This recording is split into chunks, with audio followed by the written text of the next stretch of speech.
bad at all. Not bad at all. Maria, thank you. Maria is silent at the moment. Hello, we just had to unmute. Hello, thank you very much, North, and thank you very much, Kerry. I'm very, very honoured to be here, and I'll be back. So, and thank you for the intro. You've already said I'm from Persollo, so that's great. I have just a few slides, not many, but I'd like to just chat through a few things with you. So I'm going to screen share now. Can you see? Great. So yeah, today we're going to talk about state-of-the-art algorithms. But first of all, the reason why I'm talking about this is whenever I talk about the platform, I get the question, two really key questions going. How do you have deep analysis on posts, profiles and audiences within a platform if you only use public data? And then how do you have live data? So these are great questions. And that's what we're going to kind of go through as we chat through this presentation. The key, I think, understanding the landscape is really, really important. So the journey of the influencer marketing data is key. Here we talk about Facebook API, Facebook Graph.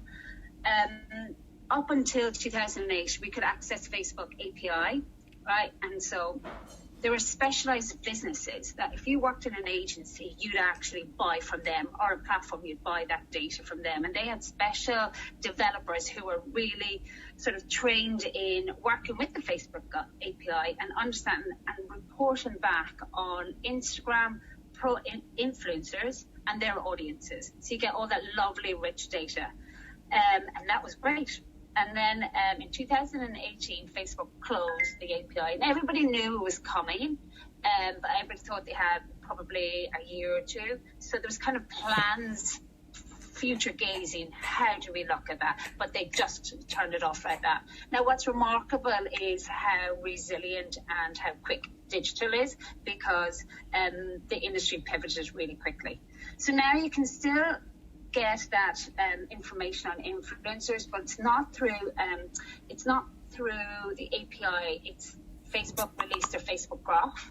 I'm not a developer, but for anybody who is and might be on the call, you'll understand, like, whenever I think of a graph, I'm really thinking about how you report on revenue and trends like that and bars, where actually a Facebook Graph is nodes and edges, and it's basically how a coder will read and translate that data.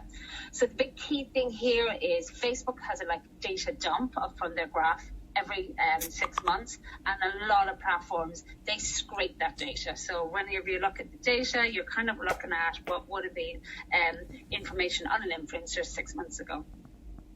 Now, a lot of people, the question that I get asked, and anybody who's savvy should ask this question with a platform, what do you do around the API change, Facebook API changes? Because Facebook is continuously changing the goalposts. They put tweaks in and they try and make it really difficult for developers to get this data. But developers know this, and they're kind of, I guess it's the ongoing game, isn't it? How do you get on? How do you pivot, learn, scrape better and better with this ongoing changes? Now we'll kind of go on to us.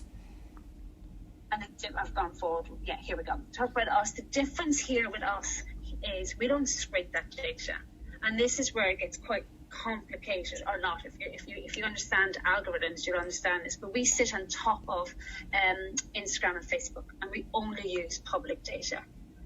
And I think I'm going to just chat through how we do it and what we do it, and then later on, if you like, I can jump in and give you a little demo. Right, but to understand, we have quite comprehensive machine learning algorithms.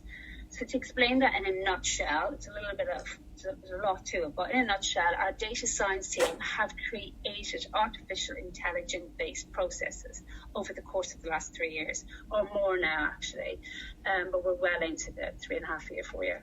The software analyzes public available data of followers' Instagram channels. So what we look at is a combination of data which include avatars, hashtags, comments, location tags, The software generates accurate location statements regarding the active audience of the influencer account. And we talk about the active because it's live data. Now, separately, to make the age distribution of influencer audiences available, the software analyzes the active followers of a given influencer. Then, based on the collected data, the software generates age statements regarding the audience of influencer channels on Instagram. Now, we use the state-of-the-art algorithms based on recent deep neural network architecture and transfer learnings. So because of that, our data collection is dynamic and ongoing. So it's real-time data, and thus it's given us the most accurate and relevant location, age of audience of specific influencer, which is great. Now, because of this, we do not depend on the Facebook. I've already mentioned it, but I think it's just to reissue on the Facebook. And there are ongoing changes because we sit on top of it.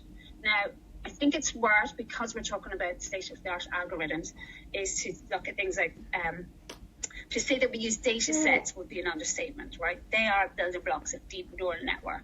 So previously, the data that we held in the influencer marketing space was all pulled from avatars. So avatars is basically our profile picture. And then you can tell a tremendous amount from a picture in terms of their age, ethnicity, but it's by no means 100%. Now, when you think of the building blocks, language varies tremendously across according to age and according to regions. So we use building blocks from the images and also from deep neural network architecture and transfer learnings on the comments. So it's quite a mouthful there. But we use our custom algorithms, and it's our IP. It is our secret sauce.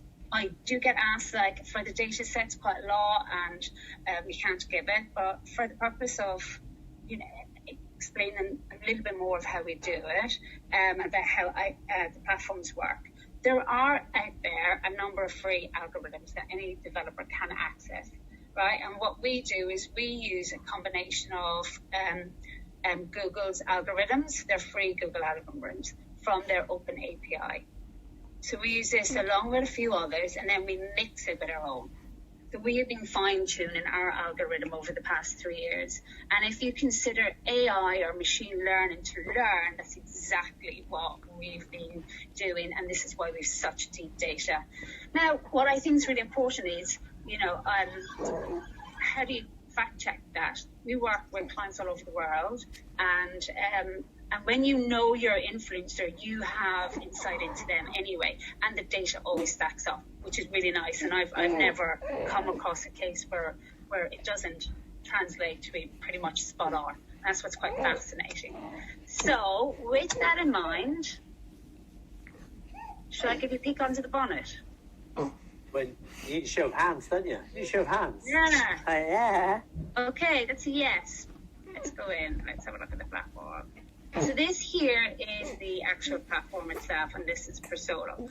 And we have a huge e-commerce part. So that's one part of it. You can put a checkout and drive e-commerce on any social influencer marketing. You can do influencer marketing directory. We can find them. We do affiliates. But what we're going to talk about here is the post analyzer. So we're going to jump into this part because I just want to show you what we can pull. So all you really need to do is go to Instagram, copy and paste this link, jump back, drop it in here, and it runs. Now I've already lifted this up to save time because it could be waiting for it to load for ages. But this here is tiny giant. I've had a look at your Instagram page. Now, some of the things that we do, we get the basic metrics. We're a bit low, guys. A little bit more activity. No, I'm kidding. But here is the one of the images on your profile. What we do is reverse image checking. So we go through all stock data, and this is really important because as the volumes in the influencer marketing space increase, it's a bit of a problem in the US. It's not quite a concern yet, but we're looking at it here in the UK, and it's down to volumes. It's to make sure that that creative is authentic. It's a real piece of content that hasn't been copied. And Carrie, it's interesting, you talked about this in your piece earlier, where you kind of changed the creative a little to make sure it is unique, and that's really important. Now I'm going to jump into another profile here, only because I want to get more of the rich data. Actually, before that, sorry. This is a real key area on brand safety. And we've got a bit of spoof in here. Now, nobody's too surprised, is it? Look at our hosts, North and Co. So, but this is really useful information for any client where you're going, great, I can see if this is an influencer and we've got some spoof in there, you flag it straight away. Now, then here we've got, because we're reading the comments, we can add so much tech onto it. And this is the benefits of these algorithms. See this sentiment part here? In my last agency, whenever we ran all these influencer marketing campaigns, we had to hire a ton of junior staff just to go through the comments to report back on what the sentiment was. And that's a really, really important part of a campaign in the influencer space. And that costs a lot of money. Whereas now we can actually tell you if it's positive or not positive. It's very hard to get this kind of data. So I personally love it. And these are the three areas: your post, the profile, and then we'll go into the audience. And I'm only going to pull out a couple of pieces on each area just to show you. But here we've got some cool follower data. See this here at DIP. Well, it's all questions you ask your influencer. The more you understand with them, the better. But hopefully here she's cleaning up her profile, which is good. And I'll show you why that's important in a minute, because when it comes to paying for influencers, you want to see how many of their followers are real or bots. This is just a nice visual. We use the data to give a lovely visual of like trending, where they sit, what's their metrics, trends, brand mentions. So that's great. Now, to point I just made a second ago, male and female, don't forget we're just using public information, and now we're diving into all of this extra detail. This is really important to know what is real and not. And when you're paying money for an influencer, it's key. We do an audience stat, age, and then here where they are in the regions, really detailed by city. Love it. And this is a great one for planning a campaign. And for example, we had somebody doing a campaign recently, and it was all around the morning break, and they were going to do a post around 10 o'clock. And I was like, well, if you look at your data, this person is really active at 4 o'clock. So, I understand that the strategy of this campaign, but you also want to look to make sure you understand where you're spending your money, because you'll spend the same amount for that one post if they spend it here or here. So you just use the data. Hashtags. And then down here is really important. We look at the audience of value calculation. So here we're in the UK. If you were to pay an influencer, they're charging you for these followers. Yeah, in the UK, they've only got 15% of it. But actually, I only want to pay for this amount, the quality amount of real people. So that's kind of just a snippet. That's it for me, folks. It's like, I could talk all day about the platform, but I just wanted to pull out the really big highlights of what you can see and how amazing the state of the art technology algorithms. And I think that follows on really nicely from what Carrie's just said to us of like how they've created this gin and how you get the perfect ingredients. And here we've used it to extrapolate all of this information, and we continue to do it. So yeah, ping me with any questions later. That's all for me, folks. Thanks. Is that some applause? Sure. I can hear some applause there somewhere in the dim, distant back. Did you get that? There's some applause on screen. Thank you very much, Maria Cadbury. Oh.